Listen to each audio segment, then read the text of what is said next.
This tripod is brought to you by Pathology, U.S. military records, and 3 Russian notebooks. Not notebooks. Textbooks. Hi everyone, welcome back to the Millennial Genealogy.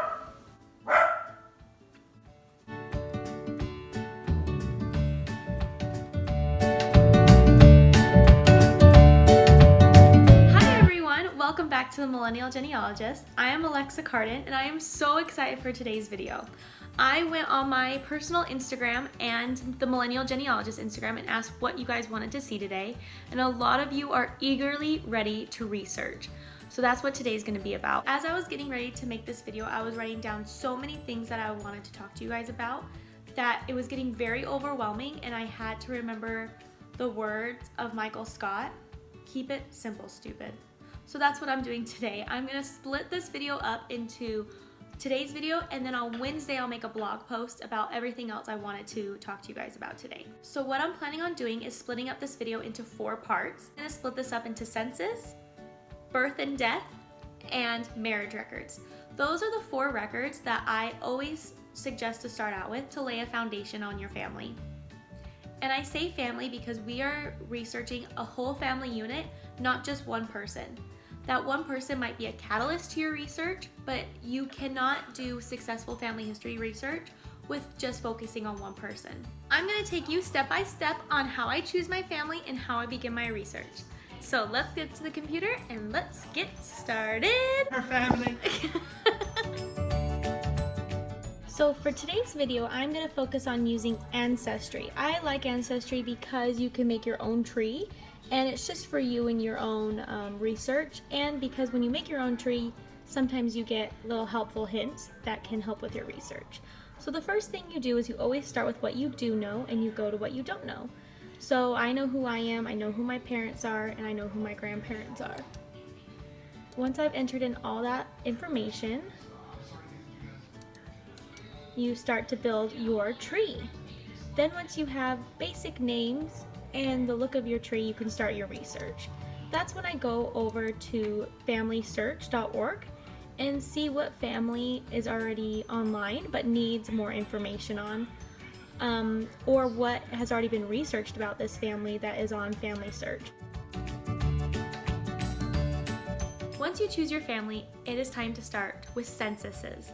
Censuses are sometimes my favorite records because you can learn so much about that person and start to creating the whole picture of that person just by census research.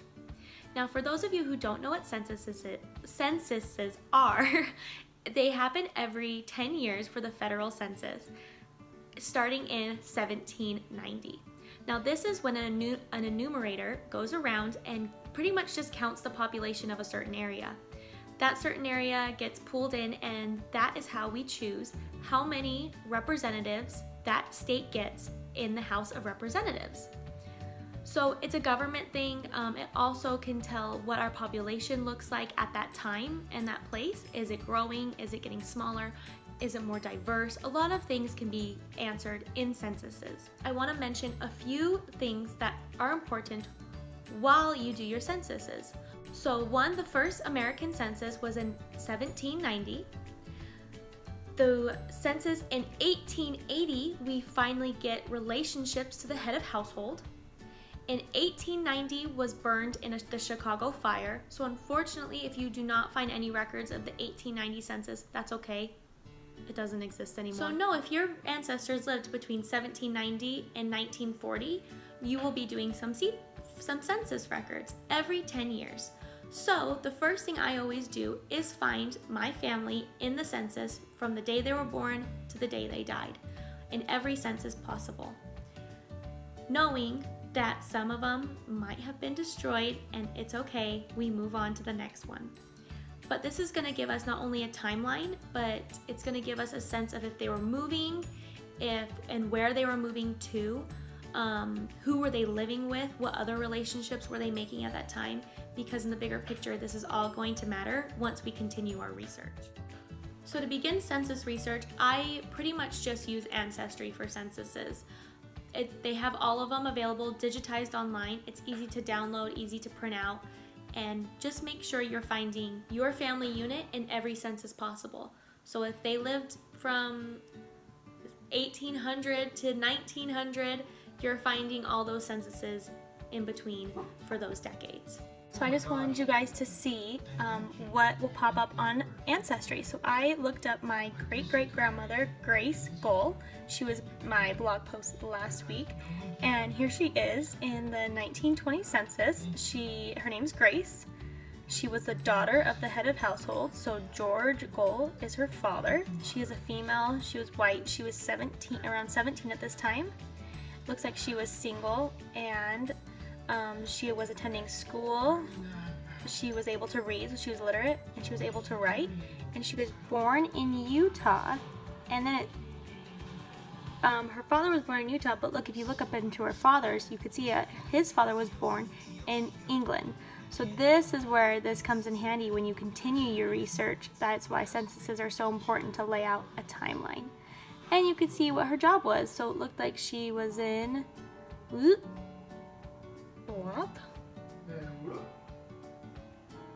What is that? So I realized I never looked at her occupation before.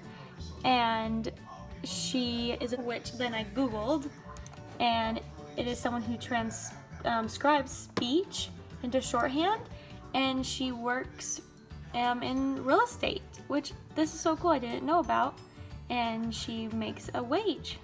So these are the little tidbits that you can find in some of the censuses. And look, we just discovered something together today.